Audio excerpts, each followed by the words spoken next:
എല്ലാവർക്കും നമസ്കാരം. എൻ്റെ പേര് കവിത പ്ലസ് ചാനലിലേക്ക് എല്ലാവർക്കും സ്വാഗതം. എല്ലാവർക്കും സുഖമല്ലേ? ഈ കവിത പ്ലസ് ചാനൽ എന്തെങ്കിലും പ്രശ്നങ്ങളുണ്ടോ? എന്തെങ്കിലും തെറ്റുകളുണ്ടോ? എന്തെങ്കിലും മാറ്റങ്ങൾ വരുത്തണോ?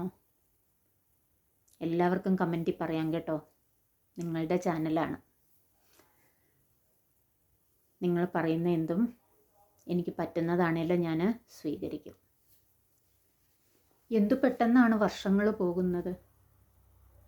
2024 ജൂണിൽ ഞാൻ ഹോസ്പിറ്റലിൽ നിന്ന് ഡിസ്ചാർജായി. ഇപ്പം 1 വർഷവും 2 മാസവുമായിരിക്കുന്നു. എന്തു പെട്ടെന്നല്ലേ? എല്ലാം ഒരു സ്വപ്നം പോലെ.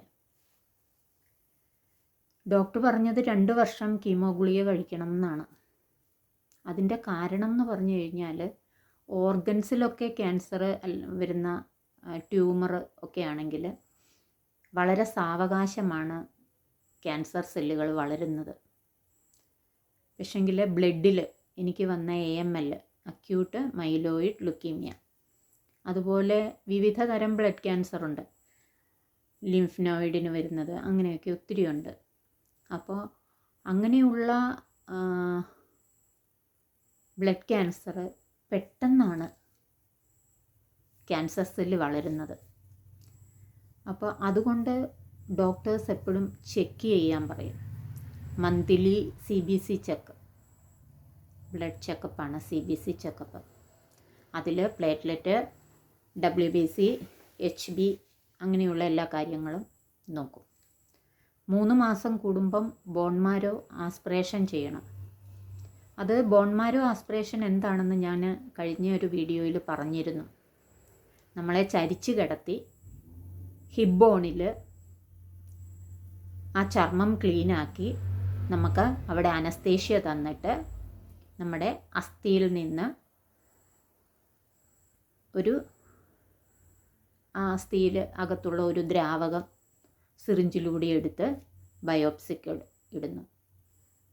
ഒരു പ്രത്യേക രീതിയിൽ അതിനകത്തുനിന്ന് ബോൺ മാരോ ടിഷ്യൂസും മജ്ജ ടിഷ്യൂസും എടുത്ത് ബയോപ്സിക്ക് വിടുന്നു. അത് 7 ദിവസം കഴിഞ്ഞാണ് റിസൾട്ട് വരുന്നത്. അപ്പം മജ്ജയിൽ നമുക്ക് അസുഖം വന്നിട്ടുണ്ടോ എന്നറിയാനാണ് ഈ ടെസ്റ്റ് ചെയ്യുന്നത്. അത് 3 വർഷം, ആദ്യത്തെ 1 വർഷത്തിൽ 3 മാസം കൂടുമ്പോൾ ചെയ്യണം എന്നാണ് ഡോക്ടർ പറഞ്ഞിരുന്നത്. ഇപ്പോൾ 1 വർഷം കഴിഞ്ഞു. ഇനിയിപ്പോൾ 6 മാസം കഴിഞ്ഞ് ചെയ്താൽ മതി. എന്തൊരു സന്തോഷം. അതെടുക്കുമ്പം വേദനയുണ്ട്. അനസ്തേഷ്യ തന്നാണല്ലോ ചെയ്യുന്നത്. ആ അനസ്തേഷ്യ മാറിക്കഴിയുമ്പോൾ അവിടെ വേദനയുണ്ട്, ചെറിയ രീതിയിൽ. അപ്പം നമുക്കത് 6 മാസം എന്ന് കേൾക്കുമ്പം വളരെ സന്തോഷമാണ്. പക്ഷേ ഇത് പെട്ടെന്ന് വരാവുന്ന ഒരു അസുഖമായതുകൊണ്ടാണ്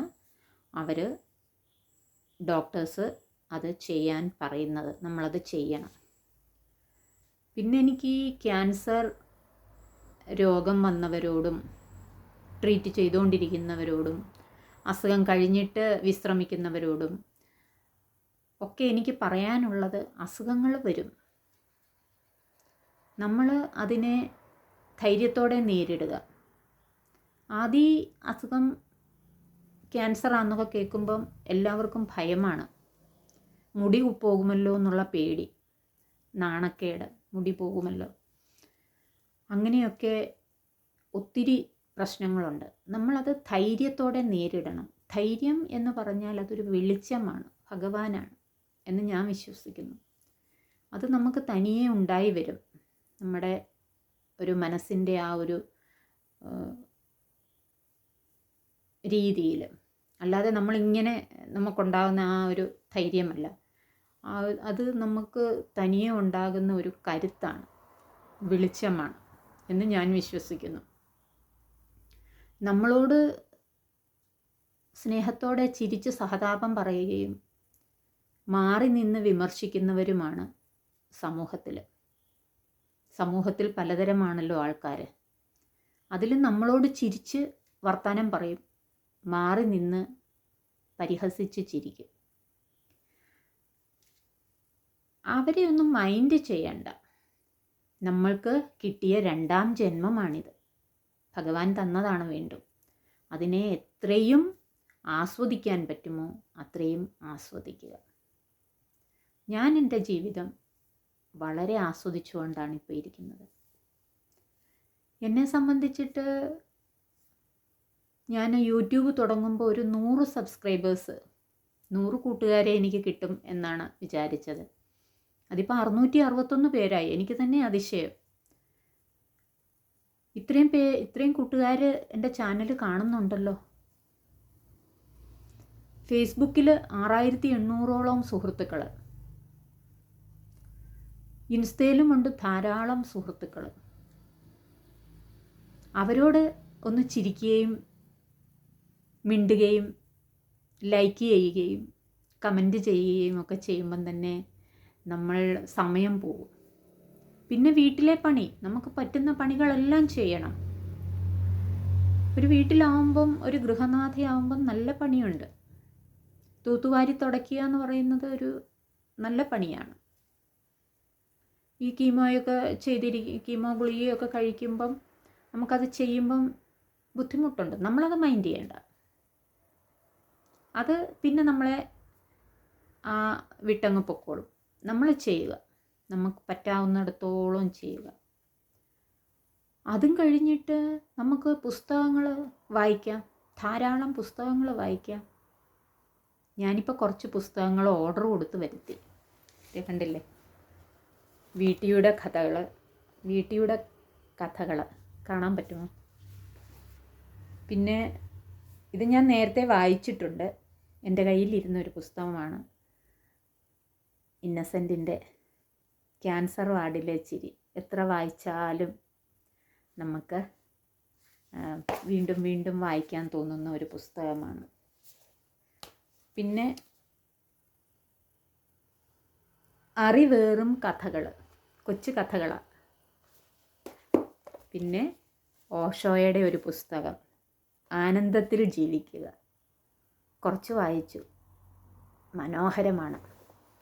ഇങ്ങനെ കുറച്ച് പുസ്തകങ്ങളൊക്കെ ആയിട്ട് കുറേ പുസ്തകങ്ങൾ വായിച്ചു. ഇപ്പോൾ കുറേ പുസ്തകങ്ങൾ ഇന്ന് വന്നതാണ്.